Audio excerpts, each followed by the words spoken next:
Welcome to my channel. My name is Valerio and today we're gonna review the Guyver I from Max Factory, their first 1/6 scale. So for the one that never heard about Guyver I was a protagonist of a manga from the 80s that continued well on into the 90s, and if I'm not wrong it ended up around the 2000. It is an incomplete manga, but maybe you never heard about the manga and you're more familiar with the 90s movie from Guyver, or maybe you never heard of the manga, the movies, but you saw the anime, the first version from the 80s, or maybe you even saw the anime from the 90s of 2000. Anyway, I'm really familiar with the comics. It was one of the comics that I was reading when growing up, when I was in my teens. Absolutely loved it, and I still can't get over the fact that it would never be finished. Anyway, said so, this is my first 1/6 scale, so I'm not a super expert into this kind of toys, but I like Guyver so much. And I quite like Max Watanabe when he sculpts stuff. I have some of his older works like the Dumbine and whatnot, so it is a pretty skilled stuff, and apparently he's been in charge himself of painting the action figure, not each one of them, but I think the general color scheme. And for the one that don't know Max Factory, Max is still Max Watanabe. Anyway, this has been published by Good Smile Company, if I'm not wrong, and I bought it on Amazon Japan for one arm and one leg exactly. So very, very expensive, and the first product that they do into it, and Amazon didn't do a good job because they broke the box and I freaking hate them for it. Said so, if you have never been on my channel before, this is how I do the review. First we introduce a bit the character, then we look at the accessories, then we look the figure, then we go articulation, comparison and conclusion. And let's start with accessories. So I have no clue about how many accessories there should be inside a 1/6 scale. However, the manual is one sheet of paper, and I was expecting something more fancy at this price point, but I do understand there isn't really much you have to explain. It is both in Japanese and in English. Now, this is one of the so-called in Italian vibroblade. No idea about the English name. So if you know it, please write it down below. They're super cool. They're shadowed, which unfortunately I don't think the camera can pick up. There are a bunch of hands, so the hands are shadowed as well, which means there is an undercolor of a darker shade of blue, and I can see that in the camera it really doesn't show up. Anyway, expressive hand, other kind of expressive hand, mega smasher kind of hands. So inside the hands there is a plug-in to avoid the plastic to shrink, if I'm not wrong, so that you can plug it inside action figure easier without having to pushing and pulling. Mime hands, this is how I call this one, because fully open and like, ooh, look at my hands. They're extremely well done and super well detailed, but they're not something groundbreaking. I don't know if articulated hands are something into 1/6 scales. No idea. If you know it, please let me know. Anyway, bunch of hands, always nice. And one right hand with a pointing finger, I think from some scene from the manga, but I can't remember. These are some optional ribs that you can swap with the one that are there. And this is the fully open Mega Smasher. So there is a gimmick, like there are light gimmicks inside this toy. However, I don't have the batteries, so I'm not able to show it to you. But apparently you can light up the Mega Smasher. This is a display stand. The display stand is fairly basic. I was expecting a tiny bit better at this price point. However, it is okay, and they look like the unit. And these are a pair of clear eyes, which I think they're useful when you want to show the light up gimmick. However, for me, they will never be used. So, finish with the accessories. We're gonna move really quickly onto our figure, and I can only express my view on it like this. Holy cow, this is awesome.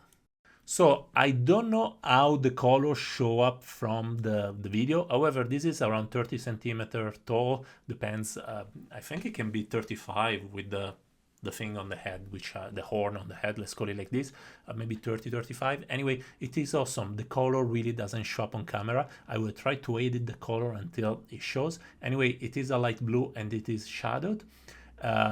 In a very, very nice and subtle way. Most of the time shadowing gets used within the Gunpla community, the model making community, and normally they do it with a gray or blackish base over under the main color, and this accentuate the shadows. However, this is a really primitive way of doing it. The one on this model clearly has been done with a darker version of the blue and a lighter on top, and this makes a more natural transition of colors. Anyway, super lucid, super nice, incredibly impressed by it, but it's still my first 1/6 scale, so ta-da!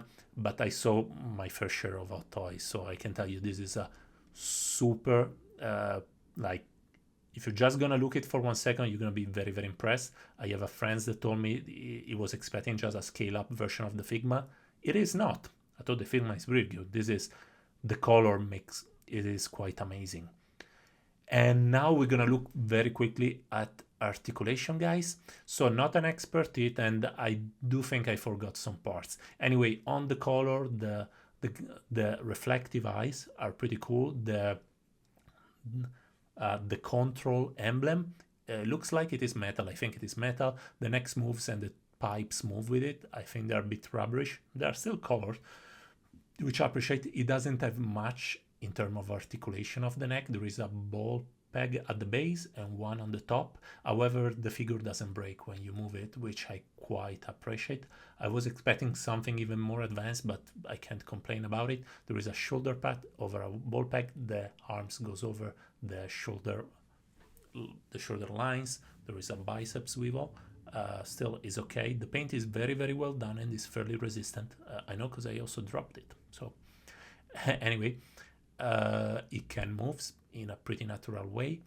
And so a few things about the joint. Most of the joints into this figure are by extraction, which means you can extend it by a few millimeters out, so to have a better reaching joint so that you can keep more extreme position.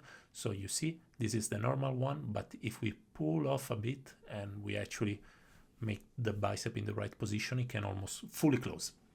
Now, before my voice fail me, the hands, ball peg on the hands, not a ball peg, like a thingy on the hands. I don't know how to call it. Anyway, both the chest can open to show the Mega Smasher, one version of the Mega Smasher. There is a butterfly joint. It's nothing bombastic, but I think it's pretty natural for something that is supposed to be a human with something on it and not just a freak. Now, there is an ab crunch, and what I didn't find out is that I was already activating it right now. So it can look up, look down. You see here is that, yeah, there is the lighting mechanism, and I didn't plug it well enough when I was playing it with it. Let me see, yeah, it takes 2 seconds, and I didn't plug it correctly. Anyway, there is a bit of waist movement. I wonder if you can push it more like this by raising it. It should be possible. For the legs, you need to extend it to the side, left and right, and then you have a tight swivel or a quad swivel. Then you can raise the legs pretty high up, and then you can go and extract a bit the joint of the legs so that it gives a better articulation. You will not be able to do the split, but with this kind of armor, unless you make it rubbery, it cannot move. So you see, it can fully close, and when you cannot see anymore, you start to see the hole. Now, the foot, you have to extract to move it, and then left and right, up and down, and there are the tips of the feet. Let me see if I did forget something. Most likely I did. Yes, I did forgot to show you the tips of the feet, up and down, and we are almost done, guys. Oh, sorry, obviously the shoulder pattern moves, and now I will show you very, very quickly the gimmick that I can show you without batteries, which is the Mega Smasher. You can open his chest plates. Oh, sorry, the tips, yeah. Before somebody asks him, you know, the kind of ninja fit. Left and right. Okay, up and down. And now the Mega Smasher in 2 seconds, and then we go on comparison. You see, it can open it. It's pretty cool. It's also nice that they give you a full open version out of it with the swappable piece, but there was no need. However, premium, I like it that there is more stuff. And now we go in comparison. And now for conclusion. So, Guyver 1 versus Lego Dude. Lego Dude, very, very, very small. No surprise. Guyver 1 versus the Figma, the Ultimate Figma version. So it is a different class of product. So compared will be unjust. I can tell that the Figma has the open face, which is cool. So Bumblebee, Masterpiece scale. Guys, I don't have many action figures or anything. And Gurren Lagann from Riobot. From Sentinel. pretty cool. And Megazord Flame Toys, super cool if you are into that beat. Now let's go for conclusion. And okay, normally I go with pro and minus and tell you why you should or you should not buy. So let's try to do like this, but I'm not an expert. So as a minus, let's start from the biggest one. This is incredible expensive. Minus, there is not the open face one, which I found was really annoying because it was into the Figma, so they could have just scaled it up for the 1.6. Very annoying that there is not there. And well, the manual is just a black and white piece of paper. I don't know if it's standard with 1.6, but I found it a bit annoying for the Pro. So the sculpt is amazing, like perfect. This is how it is in my mind. The paint job is incredible, as in I didn't see any industrial product painted like this as of now. And I'm not a giant, I mean, I don't go into photorealistic stuff, so I don't know much about it.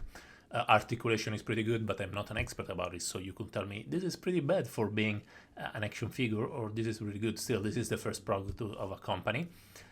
And so, is it worth it, the giant price tag? So obviously money have a different value depending how much you have out of them. So if you don't have too many of them, the Figma one is already, I mean, it's an incredible action figure, so I recommend this one. If you have more money, I still recommend the Figma. If you have a lot more money, I recommend this one. This is awesome. You're not gonna be disappointed. However, it's not worth like 4 times the Figma value.